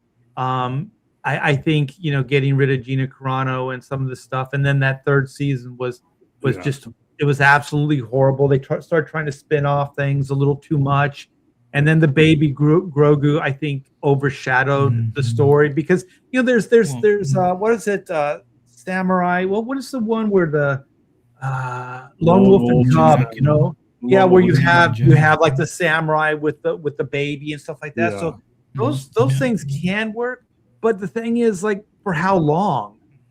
You know what I mean? Like, after a while, it's like, you want to see that baby Grogu move on. You don't want to see that guy still hanging out with a little kid. I think it can work for a movie. The first, I'll take the first two seasons of Mandalorian, and that's where I kind of am knocking Filoni, is because I look at Filoni in that season of Ahsoka, and like when they started shoehorning the blue general guy. And going to that other planet, and then bringing, I didn't enjoy any of that. Like, it felt really. It was incoherent. Like, the thing is, like if you followed all the animated stuff, it probably made a lot more sense to you. But I just never did. That's where I was going. Yeah, like, it's too inside baseball. And the thing is, the reason why I thought Mandalorian worked, and the reason the original Star Wars worked too, that shit was not deep. These were really, really basic G versus E. Like, the fan base applied a lot of depth to it later, like the world building, this character, and that character. But you can enjoy that movie without any of those things. Like, those were basic just quest stories. Kid and a wizard are going to save the princess from the evil empire, and some base pirate flies them there to get them there. And he's got the biggest twist was that, like, Vader was his dad, and for maybe not knowing that going into it, that was a great pull, man. That was to give that thing depth and to give it a new life for the next two movies. That was genius, because then that's what became the motivation for the next couple movies. What's that, Todd? Right. If the Dreadnought, see. They went to find Ezra Bridger in Ahsoka. If the Dreadnoughts are there, and that's why Thrawn is there, then you have something. You're building towards something, because that's what the Dark Force is all about. The Timothy Zahn stuff. Admiral Thrawn was a pretty badass villain. That's what I hear. I heard he was pretty great. Yeah. And he used to wear these sort of animals around his neck that canceled the Force for like 30 yards or something like that. It was like ridiculous. Right. And that was pretty badass idea. So we'll see. But back to the Mandalorian, it was just a simple story. and it worked very good for like a weekly serialized thing. A bounty And hunter it's rescues kind of a baby alien. remember Keeps shooting what was- everybody. Well, but it was like the Hulk. Remember the Bill Bixby Hulk? Yeah. It was just like Yeah. it's a character wandering, and then even Kung Fu was just a character Yeah. wandering through these situations, and then just adventures and stuff would happen, and that's what this basically was. And for us, we're like old school. We know where that's coming from, but no one's done that in a long, long time. So I think Right. Mandalorian felt good. It felt new. It felt refreshing. And it wasn't deep. It was just it was that. And the lore was like, what would they say? The one or whatever they had like this saying the Mandalorians did. And this is the way, or this is the like way. that. Yeah. Go ahead. I I found the Mandalorians to be more interesting than the Jedi. I actually thought they were like, and like at the end of the second season where they had these super souped up droids that what's his face Gus Fring was using. It took everything that Din Djarin, the Mandalorian, had to defeat just one of them, and then spoiler alert, Luke shows up at the end and is just mowing through them like a lawnmower. I liked that. I liked that they were special, but they weren't equivalent to the Jedi. That was the third season, though, right? Of Mandalorian. I think that was the second one. The second one ended with Luke Skywalker. Oh, with Luke. Okay, was the first taking season the Grogu. one that ended with the robot in the lava? Yes. Yeah. Oh my God, that was so killer, man. That was good stuff, man. That was so badass. There was a lot of. I got to go rewatch them again because there's a lot of good stuff in those first two seasons. You know what? If you think about Disney Plus and their whole like streaming service, the best things that they did, hands down, were those first two seasons of Mandalorian. Hands down. God. Like none of that Marvel stuff Hands even comes down. close. None of the other Star Wars stuff after that came close. Just those two. And I think what was good about it is you didn't even have to know Star Wars. You could enjoy those just based on what they were. You can watch that show I- and not know anything. Yeah. Think about I all think the money. Think about all the money they dumped into those Marvel Plus shows, and it's just like they got nothing out of it. And now they're bailing on all of that stuff. my favorite now, like speaking of Marvel, is that Tatiana, whatever her name is. Tatiana Maslany. Yeah, whatever. she's like out. Yeah. She's out. She knew it was over I don't because know. she started trashing Disney. Yeah, you knew that her days were numbered. But then also, what's his name? Ruffalo. Is that true? Is he gone too? Probably. He's not appearing in Endgame. And the rumor is that he's going to make an appearance in the next Spider-Man movie, and that is going to debut the Gray Hulk. So they're probably going to switch actors as part of that whole thing as well. Yeah, because I heard he's already out, the third or and- fourth Bruce Banner. I'm sorry, Art. Right. Yeah, right. somebody even said that they're recasting Mark Ruffalo. So maybe that's what you're talking about. Maybe they're going to do a Gray Hulk, and they're. I would. Nobody's going to miss. Yeah. I'd be fine if they brought Ed Norton back. Yeah, that's what people are saying. He's older, but he's older now. Yeah. Yeah, but I mean, Mark Ruffalo isn't a young pup either. If you wanted a really good Incredible Hulk streaming show, if you base it off of the Las Vegas Jeff Pervez, Peter David's span of issues, where the Gray Hulk was an enforcer for a casino owner in Las Vegas, that could be the premise for a very good show. And what would be even better is if they did the plots of the old 70s Incredible Hulk TV show, but then they did it with modern day CGI Hulk. And like most of the episode is just this dramedy with Bruce Banner as a sad sack trying to help somebody out, and then a couple of ruffians come along and smash him with a 2x4, and he falls in the well. It's like, do you see him down there, Joe? No, it's too dark. Oh! But you've got to have the turn, and you got to have the green eye, the green contacts. It's like, Yeah. And then they had the line too. You would like me when I'm angry. what was the Yeah. actor's name that played Bruce Banner? Bill Bixby. Bill Bixby. Bill Bixby. His face when Yeah. when they'd hit him one more Yeah. time and just be like, oh. The music would kick in, and you're like, oh, it's go time. Bring The Lou funny out in the thing- wing. The funny thing about that whole "you wouldn't like me when I'm angry" thing is he only said it once in the pilot, To but the because it reporter, was part of the right? opening credits, he said it Yeah. every week. You know, He said it So, every I week, mean, That's yeah. right. you know, yeah. Yeah, they knew they had something. Yeah. Mhm. So yeah, and then just like my last parting shot was like, I guess this just came out. Batman Brave and Bold, the Gun Universe. They hired the woman that wrote The Flash and Birds of Prey, and they got the Okay. same director from The Flash to do Okay. Batman Brave and Bold. Why? I don't know. Yeah. The only They good were thing I good. heard about that is bringing back Gal Gadot. Mm. No, Margot Mar- Robbie. Sorry, Margot Robbie.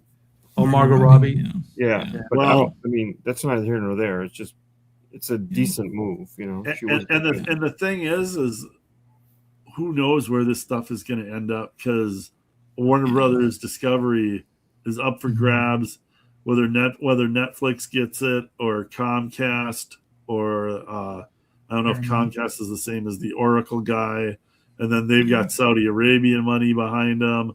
Like all this stuff, like none of this is carved in stone right now. No. Like Yeah. No. like It's the who Wild knows how West. many movies they're going to get out, and does James Gunn stay on after new ownership? Does does Netflix want to get their own people in there? Everybody's worried about whether Netflix will do theatrical releases. Like none of this stuff. The whole DC universe is still in flux as much as it's been since the Snyder days. So who knows how many movies we're going to even get out of these guys.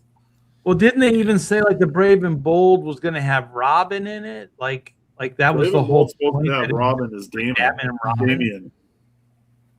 Yeah. I mean, because that's they're taken from the Grant Morrison storylines with Damian as Robin, I believe. Well, I would. Was Okay, I'm What's going the to initial? derail this for a minute. Hold on. Yep. Doc's got a question. Art, with Disney openly searching for IPs, are you going to shop them again? It takes a little bit of your soul to talk to these people. And I really like where I'm at now. You know, I can create things. I can put them up on a platform, and I can directly market and get my stuff in front of people with what we're doing, you know, with Indiegogo and CG and stuff like that. So I would say if they came to me, it's always better, because then they're coming to you, so they want it, so it's gonna be a different relationship. When you go to them, it's like bullshit. I got a question. Is your daughter still wrestling, or is that still? It was going just on? a one-off thing, I think. Oh, Yeah. because I was going to say, if your daughter blows up a little bit, you let her go in and pitch your idea. Tell her to say, "Snap into a Slim Jim." Art, to your point there about pitching stuff, with the development of AI and with social media, you're not going to need to pitch stuff to studios anymore. You can literally create your own programming off of your IPs and put it out there and try to get it like all of our characters that we've got right now. We've already got these stories written. You're going to be able to, within the next couple of years, easily turn them into either animated episodes, almost looking like live action episodes, to full on, if you really want, put into. I've got some stuff that I'm going to be showing later in the year. Well, you showed me some of it behind the scenes, and it's incredible. That was nothing. That was 2 months ago. That was garbage compared to. And I'm not. I still don't know what I'm doing, and I'm not putting hardly any money into it.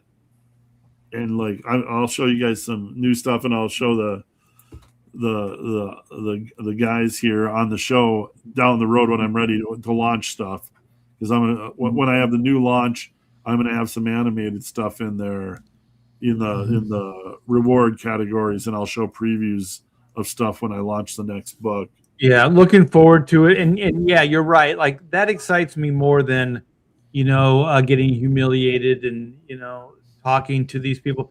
And I'll tell you right now, like the way I am, the way I feel and where I'm at in my career, I don't know if I could even tolerate them. You know what I mean? Like they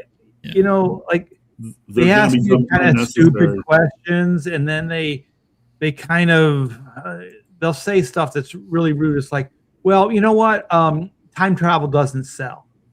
And I'm like, what do you mean? Yeah, they go, it just doesn't sell. They make these blanketed statements. It just doesn't sell. I'm like, so time travel doesn't sell. So Terminator, Back to the Future, these things. It's like Hot Tub Time Machine. Yeah. Well, you can name a bunch of them, and then they're just like, then they just kind of look at you like you're being a smartass. Like everything you say is supposed to be like absolute. Right. Like, oh well, this, that, or the other thing. I had one guy, he was like, he was an animator, and he's like, and he's saying this in front of my licensing guy, and he goes, Black uses a gun, right? I go, yeah, but it's non-lethal. He said, you can't do it. And I go, why? It doesn't kill people. It's, it's like a sleep darts and stuff. And so then he goes, you can't animate it. And I'm like, what do you mean you can't animate it? He goes, it can't be done. And then I just said, because he's saying it in front of my guy, right? He's basically saying you can't do this, and we're pitching it to animation. So then I had to save face, and I said, well, let's just reframe this. You can't do it. I mean, you can't animate the gun scenes. I said that doesn't mean it can't be done. And I said just John Woo was popular then. I go, you can break these films down, these gunplay films down frame to frame. Why couldn't you animate it? Like if you can break down a film frame to frame, why couldn't you animate a gunfight? I mean, it's another thing to say, well, you can't sell it to the networks, but you can't animate it. That's not right. And so I have even less tolerance for those people now. So I wouldn't last very long, talking to these people. So I like where your head's at, Clint. We'll do it for ourselves. And I think that's even more exciting because you don't have to ask permission. You don't have to beg for money. You don't have to do all that. You can do whatever you want. Yeah, exactly. And speaking of doing whatever I want, I am going to pitch my own book that is in demand right now, and then we're going to wrap this bad boy up. This is Black and White, Volume 3, Sins of the Father. We are so close to that next stretch goal, you guys. Let's get a couple backers in here, get this thing to 40K, and unlock the next stretch goal. We are 423 backers, so we're doing pretty good. I want to thank you guys. We still got a little ways to go. I am working on page 40 right now, so I still have about 20 pages to go. So it is coming along, and it looks fantastic. This is some of the best work I've ever done in comics. So I'm looking forward to getting this thing done and out to you guys. So like I said, this is Sins of the Father. We're going to get into Reed Blackett's backstory, his MI10 affiliation, the mysterious disappearance of his father, some of that stuff. We got great epic robot battles. We got some supernatural aspects. We got a character named Juju, and she raises the dead, but she uses supernatural and science fiction or high-tech means to do that. And so we're going to be all over the place with this one. And then we have a buddy who we haven't had the show in a while, Pedro Ang, and he has done the one and done 22-page high-octane adventure. So it's kind of an entry-level book, kind of a general all-ages book. And there's not a lot of continuity. So you can kind of just get into this book without backstory, stuff like that. So it's written just kind of as a pretty good one and done. good entry level. And so then we have 4 different covers. We got the 2 A and B by me and Kyle Ritter doing the color work, and then we have my buddy Carlo Barberi from the DC days. He gave me some pencils, and I graphically, I think this cover looks awesome. It's the white cover there, and I did the inks, and then the D cover by the great John Malin. So 4 different covers, you guys. Here's a better look at the artwork. The link is in the description.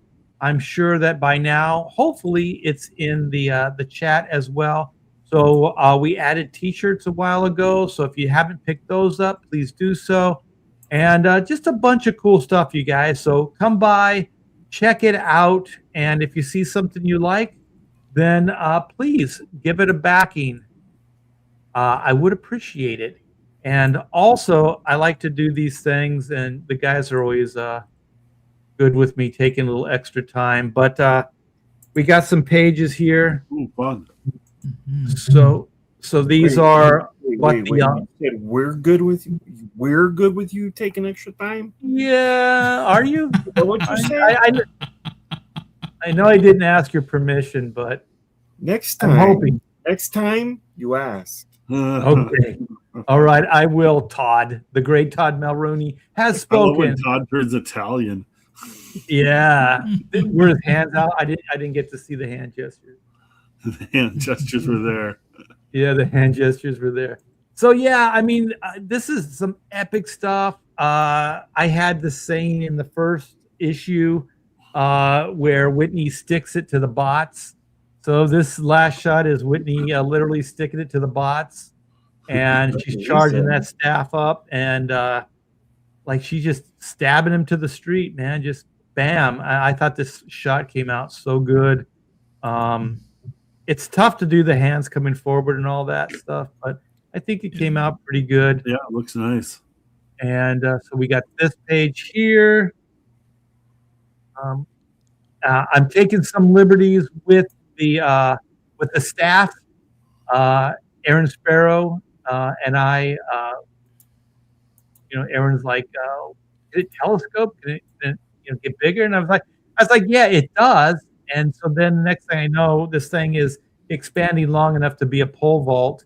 So she's using the staff to pole vault into this van, which it's an ambulance. And so then you can see the robot kind of swerving. And so she misses it.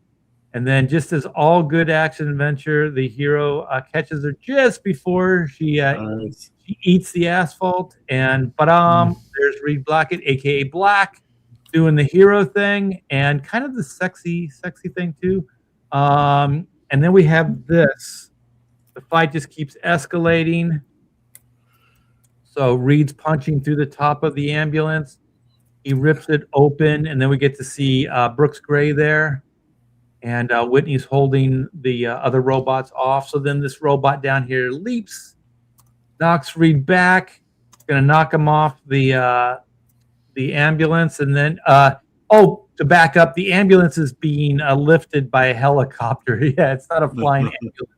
So that happens in some of the pages before. And so I think this shot came out really good, where you get to see, the elevation and stuff. And I don't know if you guys can see it, but I got the Kings in the window here. That's a little nod to the CG Kings. So yeah, you guys, I'm putting everything I got into it. I'm really proud of this book, and it's way better than working at Marvel and DC. I love those days, but I love these days, and I really, really appreciate the fact that you guys, not only me, but like Clint and Darren and soon Todd, that you're allowing us to do what we really, really love. I mean, the mainstream stuff is good, but creating your own thing, getting in front of people, there's nothing better for a creative. And so I do appreciate each and every one of you guys supporting everything we do, supporting this channel. And don't forget that Darren's got his book, A Demifoot, links in the description. Clint will have his book launching soon. And then Todd, you got anything? Yeah, I'm working on something. Okay. Back burners. I've been saying this for years. You got to work on the pitch, man. Exciting stuff to come. Justify about your just something existence, Todd. Yeah, just like something like, stay tuned. Something's coming. Something cool on the horizon. Watch out. Well, I don't want to give anything away, and I don't want to step Well, you on don't anybody have- else. I don't want to step on anybody's toes that is working really hard right now. So they get the focus. I don't need any focus. Okay, so just know this, Todd. When you decide to launch, you will get be the the focus. focus. That's fine. 2020. But I Get it didn't. all. I didn't interrupt you when you said that she's taking liberties with the staff, because I really was. You wanted to. I That's what wanted she to said. so bad. Yeah. Well, I'm glad you didn't, because you've learned your lesson over all these years. When somebody's pitching, don't give them shit. No, She you're right. made it. She made the staff longer, didn't she? Well, This is Oh, Clint's okay. territory. So then Darren is kind of baiting you into something here. And maybe we should close this bad boy down. But anyway, man, it's good to see you again, Clint. It's good to hang out with you guys. Doc, I don't remember if I've seen you before, but if I haven't, welcome. You were a great addition to the chat, and we will see you next week on a brand new, riveting action adventure, whatever, Pontificators. All right, you guys have a wonderful evening, and we'll see you soon. Take care.